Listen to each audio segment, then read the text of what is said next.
Bah, bon, il y a assez de gens stoïques pour que moi je me permette de pas trop mouiller mes papiers. Bon, je ferai une intervention très, très brève parce que je sais que les conditions sont donc, dures pour tout le monde. Je veux simplement rappeler, puisque on est parti dans l'histoire avec M. Fabriguet, que la CIMAD est née justement d'une situation historique particulière qui était la déclaration de guerre de la France et de l'Allemagne de l'entrée en guerre, donc en septembre 1939.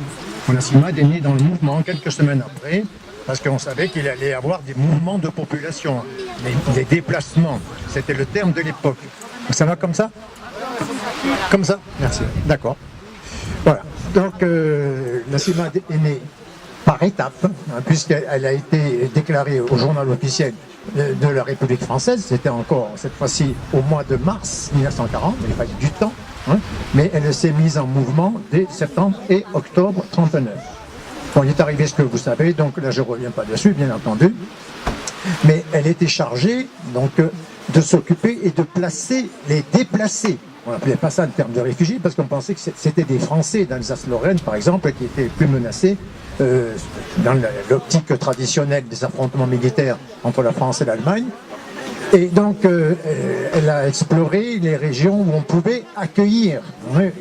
Donc, elle a fait exactement ce qu'on pourrait faire maintenant, un recensement des lieux, et des missions se sont déroulées comme ça, en particulier dans l'ouest, dans le sud, loin des zones où on pensait que le conflit allait se dérouler. Et puis, bon, vous savez très bien ce qui s'est passé. Une fois que la France a été vaincue, il a fallu s'occuper de beaucoup d'autres choses, mais le régime politique a changé. De République, on est passé à l'État français, et toutes ces contraintes donc, sur les étrangers que vous connaissez aussi, le statut des Juifs, je dirais pas, n'en parle pas comme ça, mais c'est tellement la montagne donc, dans le changement. Donc, la CIMAD est toujours autorisée de manière légale à gérer la situation de ceux qui sont réfugiés, y compris ceux auxquels M. Fabriguet a fait allusion, c'est-à-dire les réfugiés politiques, disons, antérieurs à la guerre, espagnols ou allemands, anti-nazis, etc. Voilà. Et puis, finalement, lorsqu'il a fallu faire face aux rafles et aux déportations de Juifs, il y a encore eu un rôle officiel, juridique donc, de la CIMAD, qui était autorisé à statuer sur les cas d'exception. Elle avait le droit de faire part, de protéger telle ou telle personne par rapport à d'autres. Alors, mais là, ça a demandé beaucoup, bien sûr, de réflexion sur le plan d'engagement, parce qu'on ne pouvait pas être complice donc, de cette abomination qui était la déportation des Juifs, qu'ils soient français ou autres. Donc, à partir de ce moment-là, l'exception est devenue, est devenue en quelque sorte donc, trop trouble sur le plan équivoque sur le plan moral, et c'est là qu'a commencé l'organisation des filières et donc des services et des coopérations avec les autres associations, essentiellement chrétiennes d'ailleurs, diverses, y compris chrétiennes étrangers, par exemple les Américains qui ne sont pas en guerre, il ne faut pas oublier, et qui ont une présence dans la France, occupée ou pas. Donc c'est le rôle de se sont assignés les responsables, dont Madeleine Barrault, pour ne citer qu'elle, mais ça vous le trouverez dans les pages d'histoire que vous pouvez consulter sur les sites de la CIMAD, entre autres. Voilà, donc ça c'est l'histoire. Le rôle juridique, donc il s'est fondu dans la guerre parce que la défense n'était plus possible, il fallait cacher et soutenir tous ces persécutés. Alors, elle a repris son rôle à la fin de la guerre, donc déjà pour défendre les prisonniers, pour défendre y compris les Allemands prisonniers, et ainsi de suite. Et elle a comme ça fait des pas dans une autre direction qui était la protection en s'appuyant sur le droit. Et le droit, il a changé de manière très claire en 1951 et 52 avec la Convention de Genève. Je dis 51 et 52 parce qu'il y a les dates de conférence et puis après il y a la ratification par le pays, donc il y a des décalages.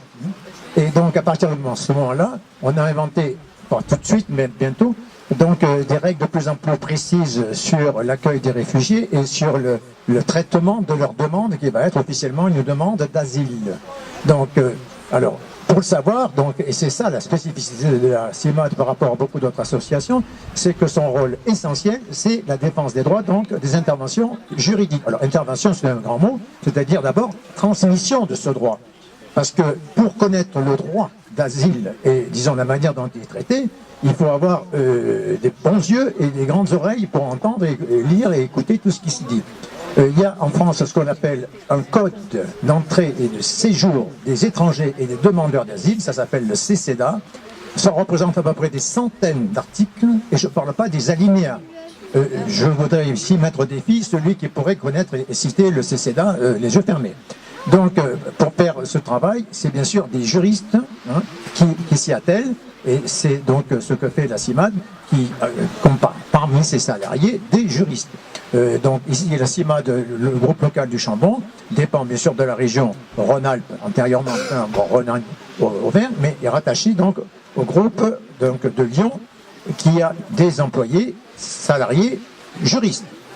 Plus bien sûr la gestion de formation et autres. Et les bénévoles CIMAD font des accueils de permanence donc, pour indiquer à ceux qui viennent les solliciter donc, les droits principaux auxquels ils ont droit, mais en faisant bien sûr attention à ne pas donc, les envoyer dans des mauvaises directions, les aiguiller de manière donc, superficielle, mais en garantissant donc, leurs droits fondamentaux, donc, et c'est ça leur travail.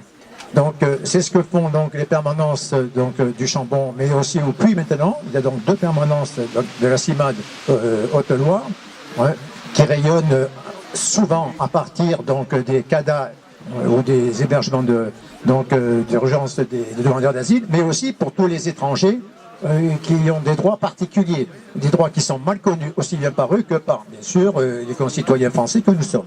Voilà, c'est notre rôle, c'est notre apport.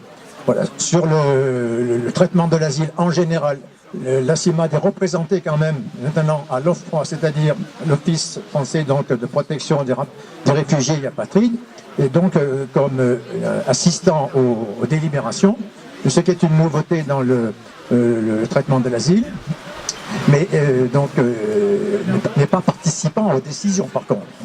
Donc c'est simplement un témoignage et des remarques à faire en fin d'audience.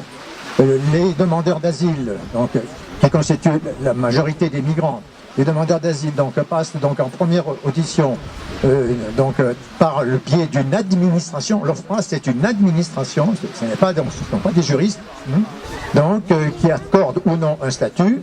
Si le statut de réfugié n'est pas accordé, les députés ont la possibilité de demander un recours, cette fois-ci, par la voie donc, du droit, c'est-à-dire à la Cour nationale du droit d'asile, cette fois-ci. C'est une justice, cette fois-ci. Et là, si je peux vous donner 2 ou 3 chiffres, c'est très simple. Sur l'année dernière, en 75, donc,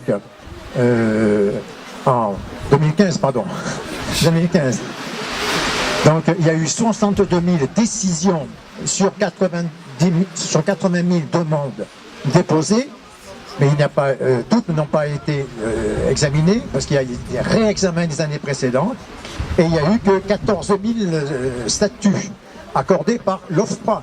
Alors, ça représente une minorité. Donc, parmi les déboutés, qui sont donc nombreux, certains se sont tournés vers la CNDA, la Cour nationale du droit d'asile, et là, donc, cette Cour a annulé donc 5400 refus. Donc, on dit accorder le statut. Donc, en tout, ça fait tout simplement 19 500 demandeurs d'asile qui ont obtenu un statut. Vous voyez le nombre, donc, relativement, très relatif, qui est très modeste du nombre de statuts donc, accordés chaque année. En gros, parce qu'évidemment, c'est variable d'une année sur l'autre.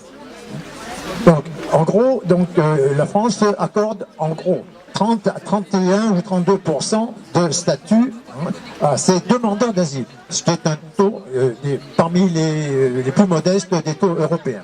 Je vous invite surtout à penser que la situation que nous vivons doit être placée dans son contexte historique. La France a toujours été un pays donc d'immigration et de migration, et que le déficit d'histoire nous fait oublier qu'en 1934, puisqu'on parlait de cette époque, 35-60, avant la guerre, donc, la France a renvoyé 120 000 étrangers,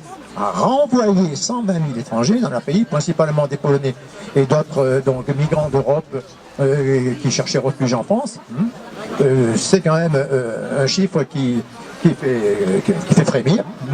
Donc, quand on pense aux discours et aux dérives de vocabulaire auxquels on assiste actuellement, avec des termes d'invasion qui n'ont aucun sens. Vous avez entendu des chiffres classiques, donc 1780 réfugiés donc placés en gros placés au sens large en Auvergne, ça représente 0,4 réfugiés par commune de la région. Bon, évidemment, là, il y a un problème, parce que pour placer 0,4 réfugiés, on ne sait pas comment on va faire. Et alors, il y a des communes qui pourraient, évidemment, en multipliant par 5, on pourrait arriver, par exemple, à en prendre 2. Bon, c'est vrai. Donc, réfléchissons à ces choses-là, et ne soyons pas donc victimes d'un bourrage de crâne, ou en tout cas de déclarations fracassantes, qui ternissent aussi bien l'image de la région comme du pays, et surtout nos consciences. Merci. Donc, vous avez la possibilité de contacter donc les sites CIMAD qui sont très riches, en particulier en histoire aussi. Et vous avez donc au Chambon et au Puy des Permanences, si vous pouvez faire parvenir ces informations dans ceux qui en ont besoin, n'hésitez pas. Merci.